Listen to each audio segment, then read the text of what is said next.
In 1572, here in Paris, an event took place that has been described in the book Great Controversy as blackest in the black catalogue of crimes. On the 24th of August, St. Bartholomew's Massacre began. As the bells sounded at night, a slaughter began of the French Protestants who were in the city. There were more of them than usual because they had gathered for the wedding of one of their leaders. And in the night, they were dragged from their houses and murdered in cold blood. The slaughter continued here in the city of Paris for 7 days, and then it spread abroad to other cities like Lyon and Rouen and Orleans. And some people estimate that up to 70,000 people were killed over the next weeks and months.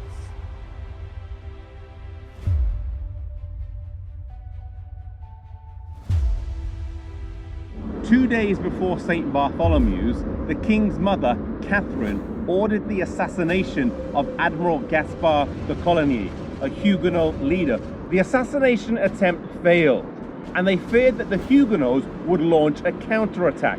And so the second time round, they made sure and they killed the admiral in his bed. And then the killing spree started. The butchery continued for 7 months across the whole of France. Many of those who were killed were great and honorable people in society, as commoners and nobility alike suffered the same fate.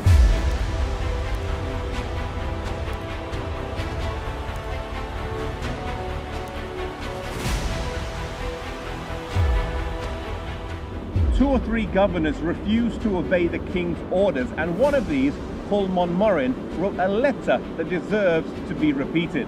Sire, I have received an order under your majesty's seal to put to death all the Protestants in my province.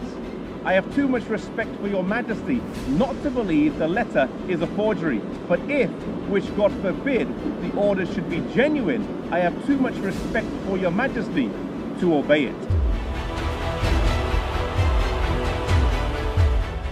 When the news reached Rome, the response was jubilant and very undiplomatic.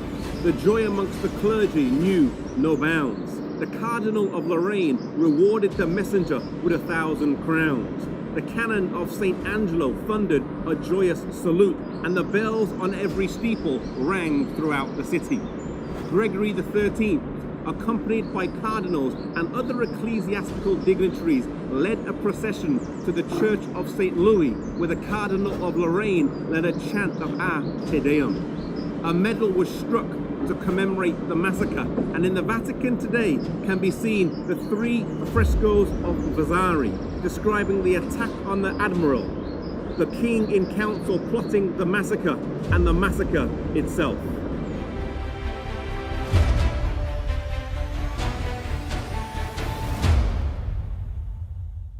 St. Bartholomew's was one of those events that helped to create a shared identity between Lutherans, Calvin's Reformed Church, and the Anglicans.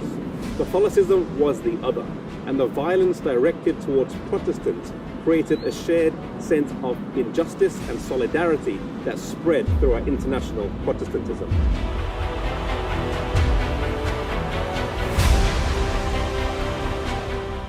St. Bartholomew's remains one of the many stains on the Catholic Church when the tragic consequences of the union of church and state were seen in full effect.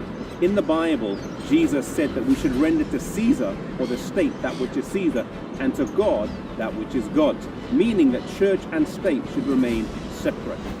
May we defend the freedoms of those we agree with and those we disagree with for freedom. Religious freedom is something that God wants for everyone.